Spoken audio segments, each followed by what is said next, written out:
સવારે 8 વાગે આપણે પોથી યાત્રા છે એ આપણે સમાજથી રાખ્યું પછી ફેરફાર કર્યો નથી ને સમાજથી શરૂ કરી અને એ બસ સ્ટેન્ડથી મંડળીવાળા રોડે થઈ અને અમારો માતાજીનો જે મઠ છે અમારો પણસાળા પરિવારનો ત્યાં સુધી આપણે આ જે પોથી યાત્રા છે એનું આયોજન છે. તો એમાં પણ આપ સર્વે જોડાવા આપને ભાવભીરું આમંત્રણ છે. ત્યાર પછી પ્રથમ દિવસે સાંજે 4:30 વાગે સુખદેવ ભગવાનનું આગમન છે, સુખદેવજી મહારાજનું આગમન છે, એ 4:30 થવાનું.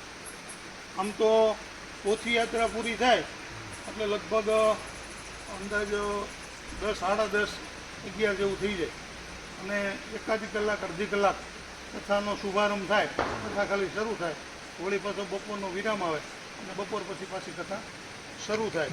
એમાં 4:30 વાગે આ સુખદેવજીનું આગમન એ પ્રસંગ આવશે. 25 તારીખના જે કથા છે એમાં 11 વાગે ભગવાન કપિલનું પ્રાગટ્ય છે એ થાય. એ જ દિવસે બપોરે નૃસિંહ ભગવાનનું પ્રાગટ્ય છે એનો પ્રસંગ આવશે.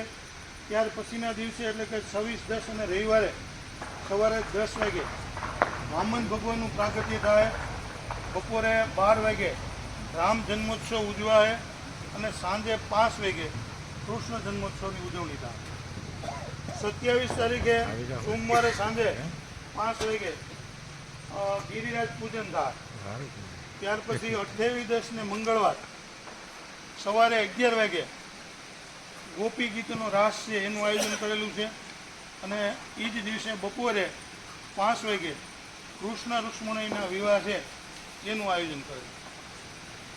29, 10, 25 ને બુધવાર સવારે 10:30 સુદામા ચરિત્ર એ પ્રસંગ રજૂ થાય અને સાંજે તે જ દિવસે 5 વાગે આપણો કથા વિરામ છે એ થાય. તો આ રીતે આ ભાગવત સપ્તાહ 7 દિવસ આપણે ભગવાનમય થઈ અને ભક્તિના રંગે રંગાય અને આપણું જે સનાતન ધર્મ છે એ હાંસવાનો, એને જાળવવાનો અને એને ઉજાગર કરવાનો આપણે સૌએ પ્રયત્ન કરવાનો છે અને આ ભગીરથ કાર્યની અંદર આપણે સૌએ જોડાવાનું. આ કથા દરમિયાન અત્યારે 2 કાર્યક્રમોનું આયોજન અમે કર્યું છે. એમાં 27, 10, 25 ને સોમવારના રોજ રાતે ભવ્ય એક લોકડાયરાનું આયોજન રાખ્યું છે. એમાં સુપ્રસિદ્ધ લોકગાયિકા અને આપણું ગૌરવ એવા વિનિશાબેન જાવિયા એ એક લોકગાયિકા તરીકે અહીંયા ડાયરાની અંદર એમની રજૂઆત કરશે. એની સાથે સાથે પ્રસિદ્ધ ભજનીક એવા સરજુ મહારાજ અને એની સાથે લોક સાહિત્યકાર મનોજભાઈ બોરીસાગર છે એ એમની કલા છે એ આપણી પાસે પીરસશે. તો આ ભવ્ય લોક ડાયરાની અંદર પણ પધારવા આપ સૌને ભાવભીરું આમંત્રણ છે. સાથે 24, 10, 25 ને શુક્રવારે રાત્રે 9 વાગે મહારાષ્ટ્ર ગરબાનું આયોજન છે એ પણ રાખેલું છે.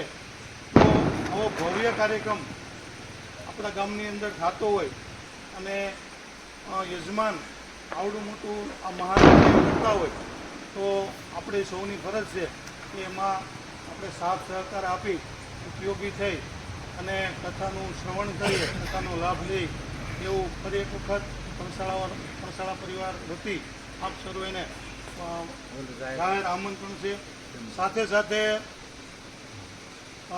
ઘરે ઘરે જઈને આમંત્રણ આપવું હવે શક્ય નથી એટલે આપણા જે ગામના ગ્રુપ છે ભાઈ નીતિન, અનીડા ગામ પરિવારને એવા જે ગ્રુપ છે આ ગ્રુપની અંદર અમે આ ડિજિટલ કંકોત્રી છે એ એમાં સેન્ડ કરી અને આપ સૌ અમારું આમંત્રણ રૂબરૂ મળ્યા તુલ્ય સમજી અને એમાં પધારવા ફરી એક વખત ભાર દઈ અને વિનંતી છે.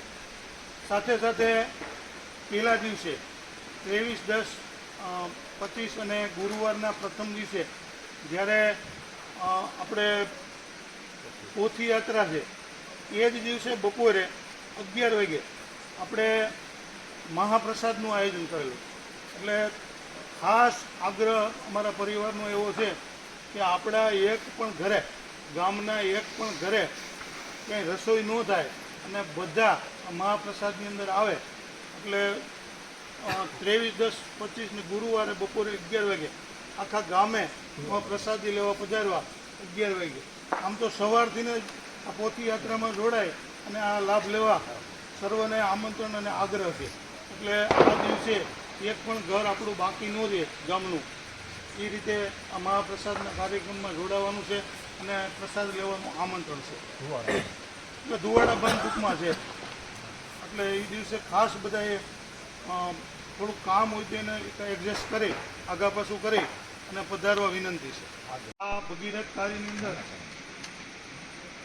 આ દિવ્ય કાર્યની અંદર અને આપ સૌ આ કથાની અંદર પધારો, કથાનું શ્રવણ કરો અને 2 ટાઈમ પ્રસાદ કથા દરમિયાન છે એનો પણ લાભ લ્યો એવી સર્વને ફરીવાર આગ્રહ.